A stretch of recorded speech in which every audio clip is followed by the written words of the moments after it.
चलाया जा रहा है। दूरदर्शन आप लोगों से अपील करता है कि कोविड रोधी टीका जरूर लगवाएं। कोरोना महामारी के प्रति कोई भी लापरवाही न बरतें। जब तक आवश्यक ना हो घर से बाहर न निकलें और इन आसान उपायों का पालन करें। मास्क लगाएं, 2 गज की सुरक्षित दूरी बनाए रखें, बार बार हाथ धोएं और चेहरा साफ रखें। कोविड से संबंधित जानकारी और मार्गदर्शन के लिए राष्ट्रीय हेल्पलाइन काम कर रही हैं। इनके नंबर हैं 0112397846 और 1075। इसके अलावा राज्य हेल्पलाइन नंबर 104 डायल कर समस्या का त्वरित समाधान लिया जा सकता है। और अब समाचार विस्तार से। प्रधानमंत्री नरेंद्र मोदी ने आज भारतीय महिला हॉकी टीम की खिलाड़ियों से बातचीत की तथा उनका उत्साह वर्धन किया।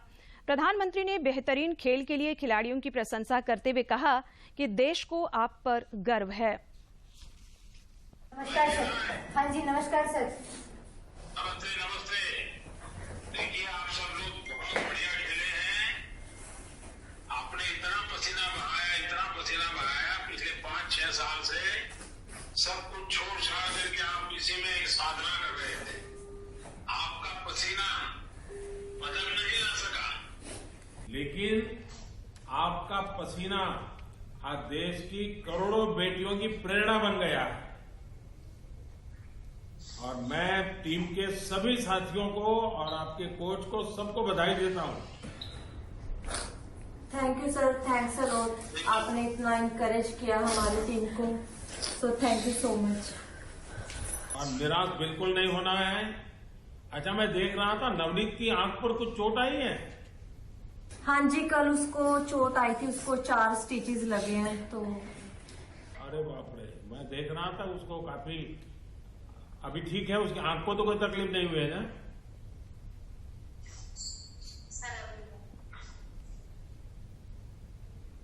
और वंदना वगैरह सब बहुत बढ़िया किए आपने। और सलीमा के तो सबको लगा है कि भाई सलीमा तो बहुत कमाल कर देती। हाँ।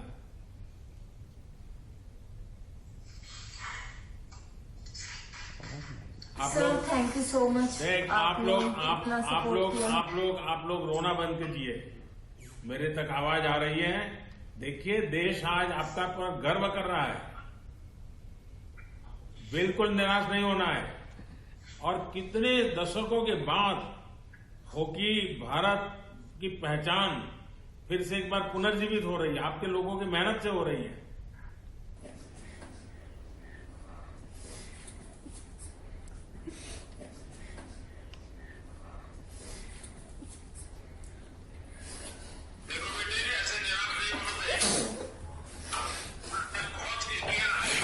Thank you very much, sir. Thank you for your words. And the girls are very emotional at the moment, and I think there will be. You have also tried your level best, and I can see that how you are encouraging our girls, and we are thankful to you. Thank you very much, sir. Wish you all the best for the future. Thank you very much, sir. And I also told the girls they inspired the nation, and I think that is something very important, and they have to cherish. Thank you for your support. Thank you. Thank you. Thank you very much. Namaste. Thank you. प्रधानमंत्री नरेंद्र मोदी ने खेल रत्न पुरस्कार का नाम बदलकर major Dhyanchand पुरस्कार करने की घोषणा की है।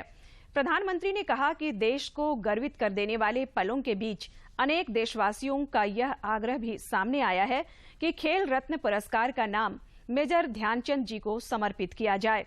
लोगों की भावनाओं को देखते हुए इसका नाम अब मेजर ध्यानचंद खेल रत्न पुरस्कार किया जा रहा है। खेल के मैदान से एक अच्छी खबर। भारत में खेलों के सर्वोच्च सम्मान खेल रत्न का नाम अब हॉकी के जादूगर मेजर ध्यानचंद के नाम पर रख दिया गया है।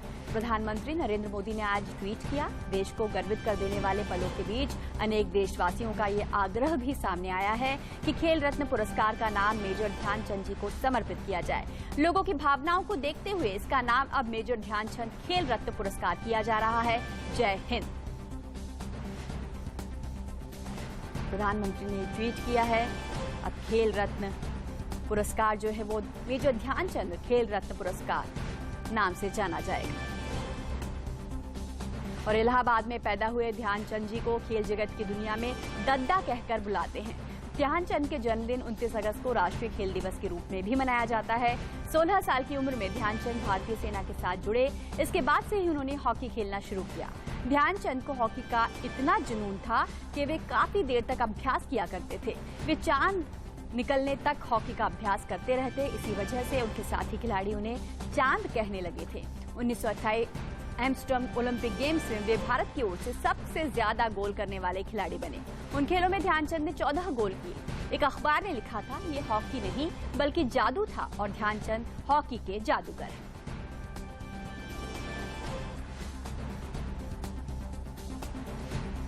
तो निश्चित रूप से भारतीय खेल जगत के लिए एक स्वर्णिम पल है और एक महान खिलाड़ी को एक बड़ा सम्मान मिला है।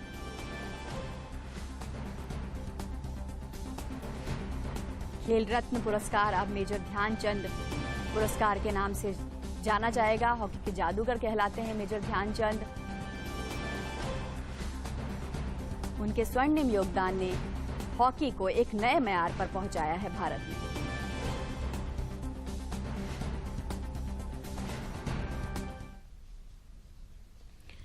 खेल रत्न पुरस्कार का नाम बदले जाने का देश भर में स्वागत हुआ है। राजनेताओं समेत विभिन्न क्षेत्रों के लोगों, बुद्धिजीवियों और खिलाड़ियों ने प्रधानमंत्री के इस निर्णय पर प्रसन्नता जताई है। टोक्यो ओलंपिक के रजत पदक विजेता रवि कुमार दहिया ने भी इस पर खुशी जताई है। कि काफी अच्छी चीज है ये, हमारे जो प्रधानमंत्री मोदी ने ये फैसला किया, ये बहुत बड़ा फैसला है। और देखो, एक ध्यानचंद इतना अच्छा खिलाड़ी था और उसके नाम पे अवार्ड कर देना, ये बहुत ही गौरवान्वित करने वाला है। केंद्रीय स्वास्थ्य मंत्रालय ने कहा है कि देश में पिछले 24 घंटे के दौरान कोविड के 44,643 नए मामले सामने आए, जबकि 41,096 मरीज ठीक भी हुए। देश भर में पिछले 24 घंटों में 42,982 नए मामले दर्ज किए गए। वहीं 24 घंटे में 41,726 मरीज उपचार कराकर स्वस्थ हो चुके हैं, जिसके बाद देश में रिकवरी रेट बढ़कर 97.37% हो गया है। अब देश भर में सक्रिय मामलों की कुल संख्या 4,11,076 है। साप्ताहिक पॉजिटिविटी रेट वर्तमान में 2.37% पर बना हुआ है। वहीं दैनिक पॉजिटिविटी रेट 2.58% है, जो 5% से कम बना हुआ है। इधर झारखंड में भी कोरोना संक्रमण के मामलों में लगातार कमी दर्ज की जा रही है। पिछले 24 घंटे के दौरान मात्र 28 मरीज मिले, जबकि इतने ही लोगों ने कोरोना को हराकर जिंदगी की जंग जीती। राज्य में फिलहाल कोरोना के 223 एक्टिव केस शेष हैं, जबकि 98.45% रिकवरी रेट है। राज्य के 24 में से 16 जिलों में 5 या उससे कम कोरोना के सक्रिय केस बचे हुए हैं। कई महीनों के बाद आखिरकार झारखंड में भी आज से स्कूल खुल गए। गाइडलाइन के मुताबिक कक्षा 9 से लेकर कक्षा 12 तक की कक्षाएं चलाई जाएंगी। विद्यालयों में छात्रों को आने के लिए अभिभावक की मंजूरी जरूरी है। देवघर में स्कूल खुलने पर बच्चों में उत्साह देखने को मिला। बच्चों को अपने साथ टिफिन नहीं लाना है, गार्जियन का सहमति पत्र लेकर के बच्चों को आना है, जो बच्चे लेकर के आ रहे हैं। और उसी अनुसार हम लोग चक्रव्यूह तैयार करके जो गाइडलाइन है, कोविड गाइडलाइन, उस गाइडलाइन का पालन करते हुए कक्षा आज से आरंभ करने जा रहे हैं। पारा शिक्षकों के चयन की वैधता को लेकर रिपोर्ट नहीं देने पर आयुक्त जटाशंकर चौधरी ने पलामू में मामले की समीक्षा करते हुए डीएसई का वेतन रोकने का निर्देश दिया है। रिपोर्ट तैयार करने में शिथिलता बरतने को लेकर उन्होंने एसडीपीओ और एपीओ को शोकॉज जारी करने की हिदायत दी है। साथ ही 15 दिनों के भीतर रिपोर्ट जमा करने का निर्देश दिया है।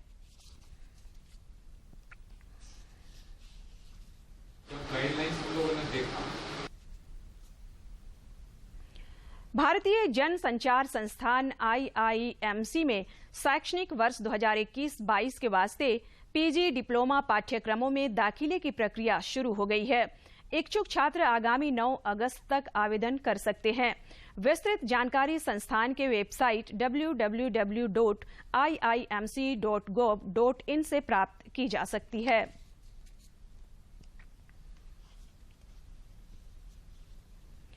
देश ने राष्ट्रव्यापी कोविड टीकाकरण अभियान में एक और बड़ी सफलता प्राप्त की है।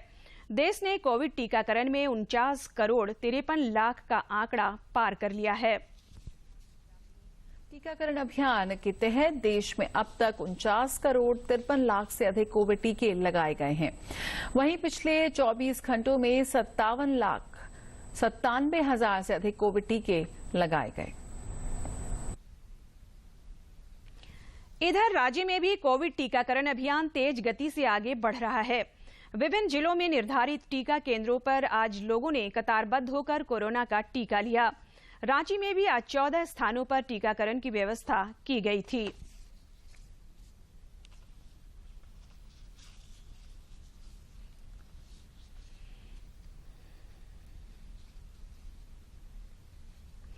संसद में आज भी कई विधायी कार्य निपटाए गए। लोकसभा में आज कराधान विधि संशोधन विधेयक पारित हो गया।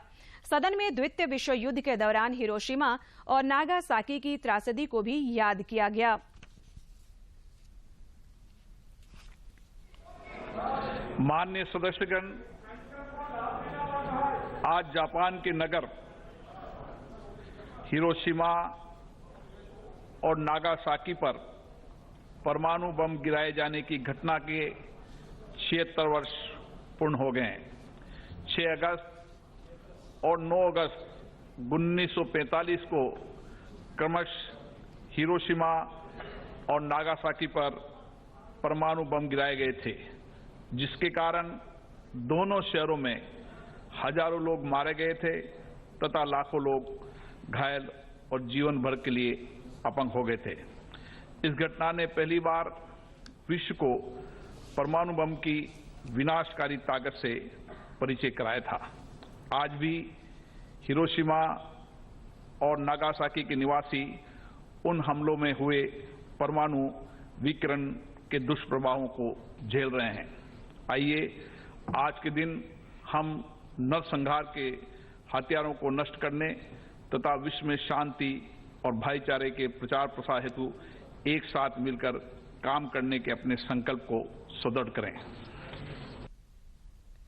भारतीय जनजातीय सहकारी विपणन विकास संघ लिमिटेड ट्राइफेड ने आज अपना 34वां स्थापना दिवस मनाया, जिसमें जनजातीय मामलों के केंद्रीय मंत्री अर्जुन मुंडा भी शरीक हुए। इस दौरान अपने संबोधन में श्री मुंडा ने ट्राइफेड के कामकाज की प्रशंसा की।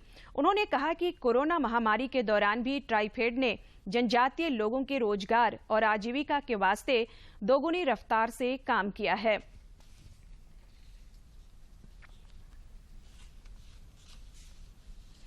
टोक्यो ओलंपिक की महिला हॉकी स्पर्धा में आज भारतीय महिला हॉकी टीम का ओलंपिक में कांस्य पदक जीतने का सपना टूट गया। तीसरे स्थान के लिए संघर्षपूर्ण मुकाबले में टीम इंडिया ग्रेट ब्रिटेन से पराजित हो गई।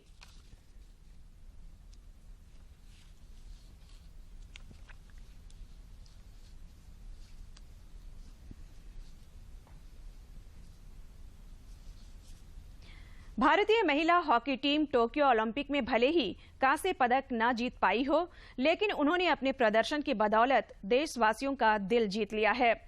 निक्की प्रधान के खूंटी स्थित गांव हेसेल में टीम इंडिया की हार के बावजूद उत्साह बरकरार है। भारत और ग्रेट ब्रिटेन के बीच तीसरे स्थान के लिए खेले गए इस मैच को टीम इंडिया का हिस्सा रही निक्की प्रधान के खूंटी स्थित हेसेल गांव में भी लोगों ने काफी दिलचस्पी से देखा। हालांकि भारतीय टीम मुकाबले में 4-3 से पिछड़ गई। इस हार के बावजूद भारतीय महिला हॉकी टीम के स्थानीय लोग मुरीद बन गए। हॉकी कोच दशरथ महतो और निक्की प्रधान की दोस्त नीलम मुंडू ने टीम इंडिया के प्रदर्शन की सराहना की।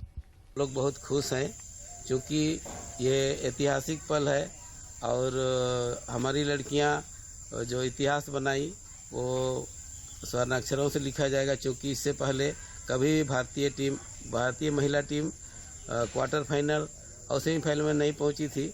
इसलिए हम लोग को खुशी है फर्स्ट में तो अच्छा खेल रही थी, लास्ट तक अच्छा ही खेली, लेकिन एक गोल से हार गई। दुखी तो नहीं लगा रहा है, खुशी ही लगा रहा है। खूंटी के नीलकंठ से मुंडा ने भी शानदार खेल के लिए भारतीय महिला हॉकी टीम की प्रशंसा की है। उन्होंने कहा कि हार और जीत तो खेल का अभिन्न अंग है। भारतीय खिलाड़ियों ने जिस जज्बे के साथ सेमीफाइनल में खेल दिखाया वह काबिले तारीफ है।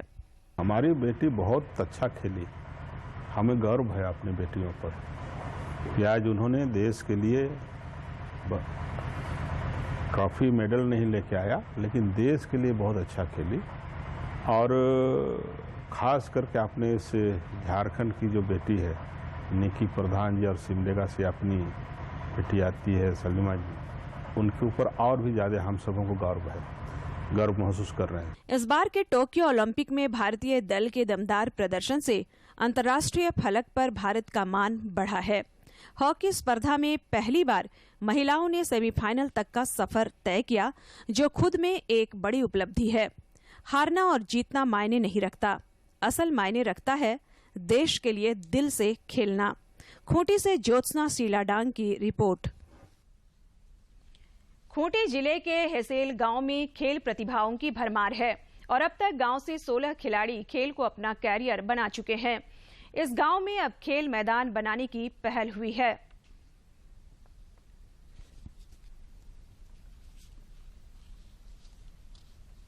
खूंटी जिले के हेसेल गांव से अब तक 16 खिलाड़ी खेल को अपना करियर बना चुके हैं, जबकि 11 खिलाड़ी खेल के माध्यम से सरकारी नौकरी कर रहे हैं। सोमा प्रधान और जीतन देवी की बेटी निक्की प्रधान भी इसी गांव से आती हैं, जो टोक्यो ओलंपिक में भारत का प्रतिनिधित्व कर रही हैं। इतना कुछ होने के बावजूद इस गांव में खेल मैदान की कमी है, जिसके लिए पहल हुई है। मुरहू बीडीओ ने बताया कि गांव में 50 डिसमिल गैर मजरूआ सरकारी जमीन चिन्हित की जा रही है। ग्राउंड की बात है, बार बार यह सवाल उठाया जा रहा है कि यहाँ पर ग्राउंड की कमी है। तो एक बगल में एक स्कूल है, वहाँ पर सफिशिएंट ग्राउंड है और बगल अगल में ज़मीन चिन्हित किया जा रहा है। अगर कहीं पर ऐसा होगा तो जल्दी ही जो है इस पर जो है प्रशासन का ध्यान है, एक जो है खेल मैदान का, क्योंकि यहाँ से 11 खिलाड़ी जो है ऑलरेडी नौकरी पा चुकी हैं और यहाँ से 16 खिलाड़ी जो है हॉकी खेल चुकी हैं और इनके माता पिता देने के लिए 50 डिसमिल ज़मीन अभी चिन्हित किया जा रहा है। उस पर जो है कोई ऐसा निर्देश नहीं, लेकिन उसको चिन्हित किया जा रहा है। उन्होंने बताया कि खिलाड़ियों को हॉकी के क्षेत्र में आगे बढ़ने वालों के लिए कोच की भी व्यवस्था की जा रही है। साथ ही गांव में मूलभूत सुविधाएं भी बहाल की जाएंगी। ग्रामीणों के सहयोग से गांव के लिए आवश्यक सुविधाओं समेत बिजली आपूर्ति भी दुरुस्त की जाएगी। जो भी चीज जो कि ये नियमानुसार है, जो भी चीज़ होगा वो हर चीज़ यहाँ उपलब्ध कराया जाएगा कि बिजली की सुविधा हो, यहाँ के बच्चों को पढ़ने की सुविधा हो, जो कोच के लिए जो व्यवस्था किया जाए, जो भी है लोगों के सहयोग से, ग्रामीणों के सहयोग से, और ग्रामीणों को जिस चीज़ की जरूरत होगी उसकी व्यवस्था करवाई जाए। सीमित संसाधन के बावजूद खेल प्रतिभाओं की बदौलत खूंटी जिले का हेसेल गांव आज राष्ट्रीय और अंतर्राष्ट्रीय फलक पर सुर्खियां बटोर रहा है। प्रशासन के द्वारा इस गांव के विकास पर अब फोकस भी किया जा रहा है, जो निश्चित रूप से खेल प्रतिभाओं को निखारने में संबल प्रदान करेगा। खूंटी से ज्योत्सना की रिपोर्ट। टोक्यो ओलंपिक के 65 किलोग्राम भार वर्ग के कुश्ती स्पर्धा में बजरंग पुनिया सेमीफाइनल मुकाबले में आज अजरबैजान के पहलवान हाजी अलियोव से हार गए। इससे पहले उन्होंने ईरानी पहलवान को पछाड़ते हुए सेमीफाइनल में जगह बनाई थी। अब उन्हें कांस्य पदक के लिए खेलना है। पलामू में भ्रष्टाचार निरोधक ब्यूरो एसीबी ने बड़ी कार्रवाई करते हुए जिला कल्याण पदाधिकारी और उनके क्लर्क को 20,000 रुपये घूस लेते रंगे हाथ गिरफ्तार कर लिया है। उनके आवास पर भी छापेमारी में 2,83,000 रुपये नकद की बरामदगी भी हुई है। ये घूसखोर लोग धुमकुड़िया भवन निर्माण के आवंटन के एवज में रिश्वत ले रहे थे, जिसकी शिकायत एसीबी से की गई थी।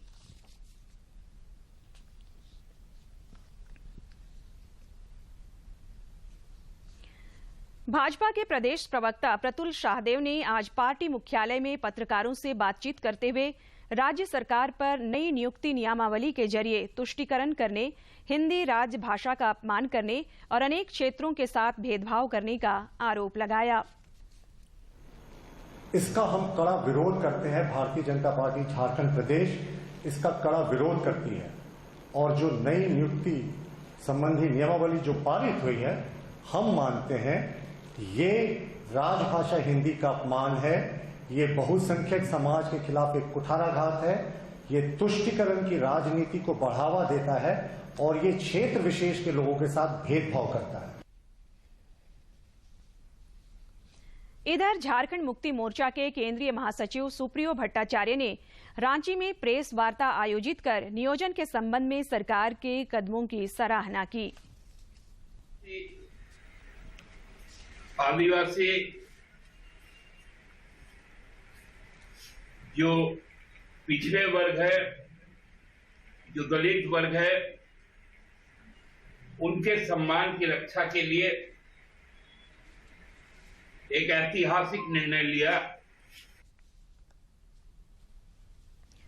राष्ट्रीय जनता दल ने विभिन्न समसामयिक मुद्दों को लेकर रांची में आज धरना प्रदर्शन आयोजित किया, जिसमें पार्टी के कई शीर्ष नेता शामिल हुए।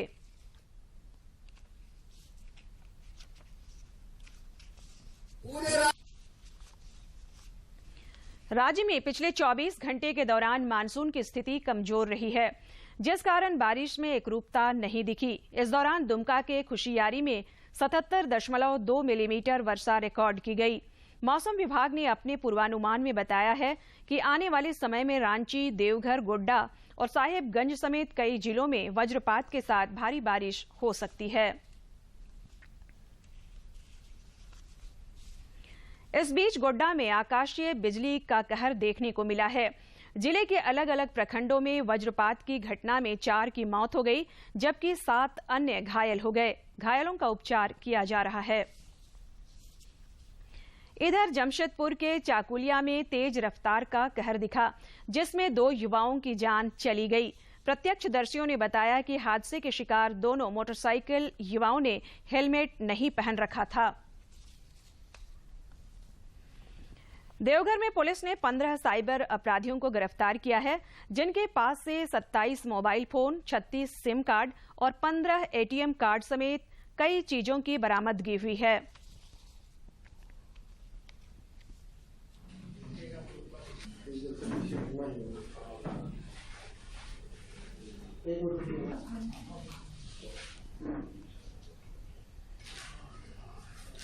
इनको गुप्त सूचना प्राप्त हुई थी।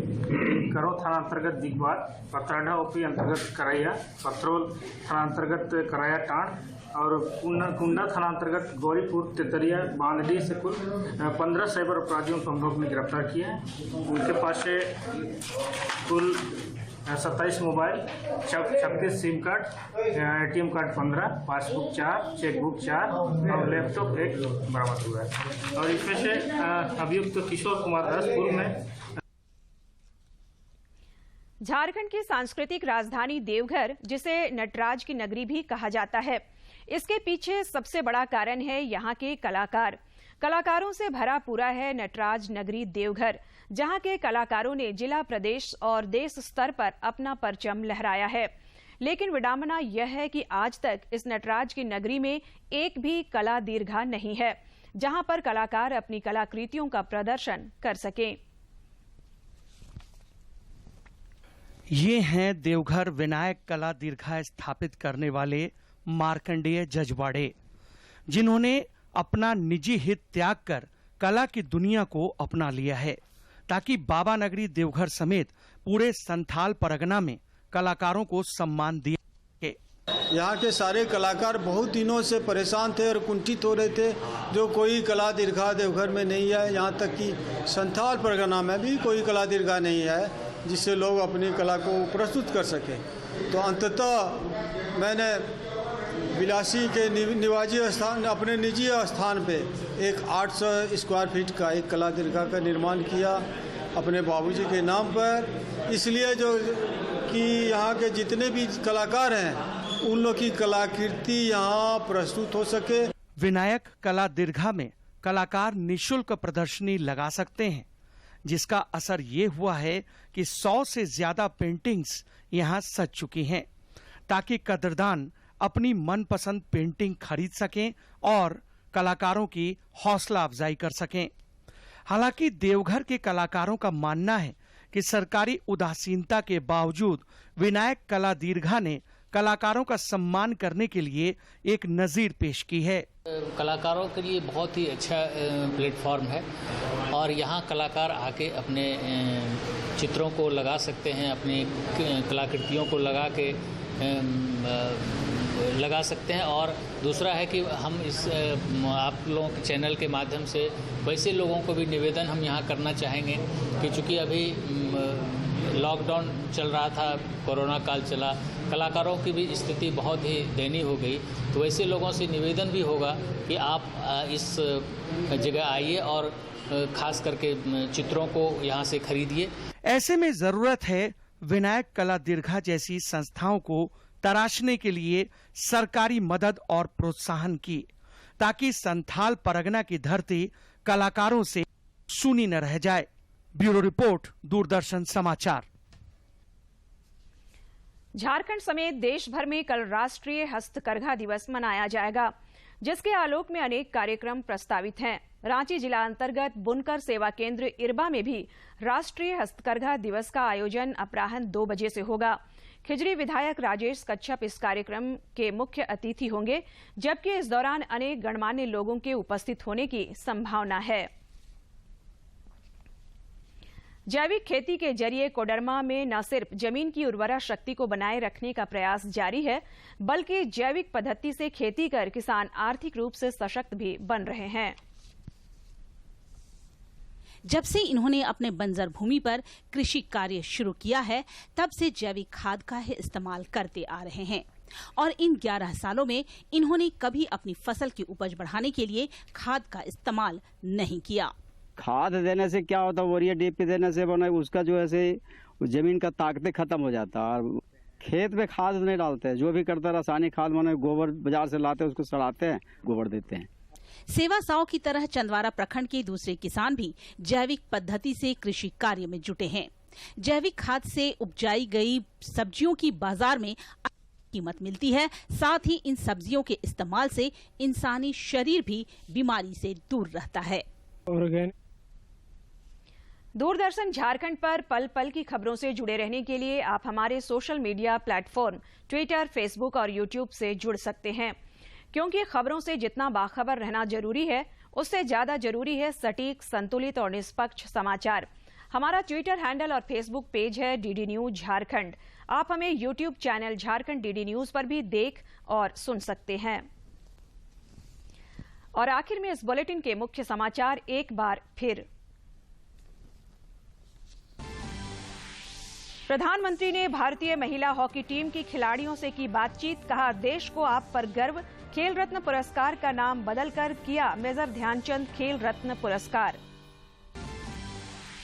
राज्य के 24 में से 16 जिलों में 5 या उससे कम कोरोना के सक्रिय केस। कोरोना दिशा निर्देशों के आलोक में 9वीं से 12वीं तक के क्लास शुरू। सोमवार से और बढ़ेगी रौनक।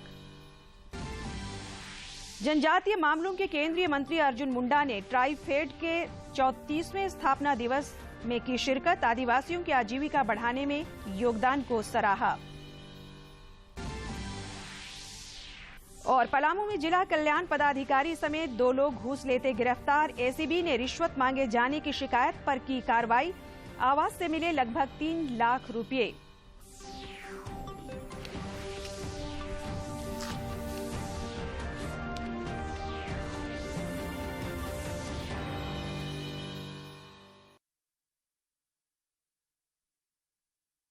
उस पार बसा है खुशियों का जहां, वहां तक है वहीं पर है उम्मीदों की उड़ान, उम्मीदों की उड़ान।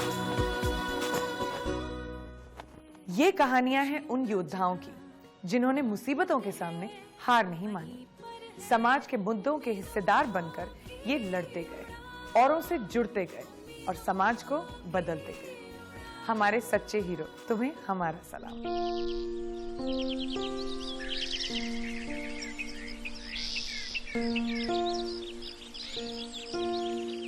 ओडिशा के घने जंगलों के बीच रहने वाला ये युवा लड़का दासा दुर्वा आदिवासी समुदाय से है।